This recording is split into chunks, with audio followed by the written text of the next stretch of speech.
DJ Amit Tiwari, DJ Amit Tiwari, Ashish ji जन्म 2021। अपहर अपहर गोरे गोरे गलिया पर हर पीला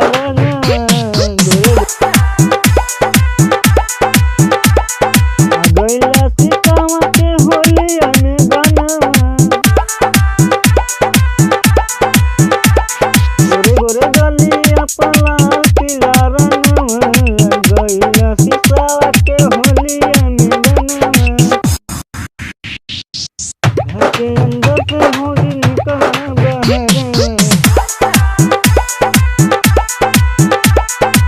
घर के अंदर से होली निकला बाहर।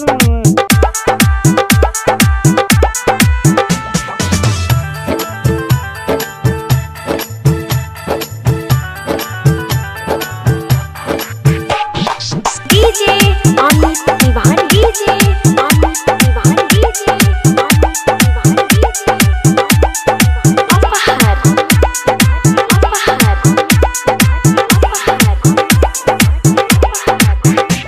गोरे गोरे गलिया पर लाल पीला रंगवा गइला सीतावा के होलिया में बनवा।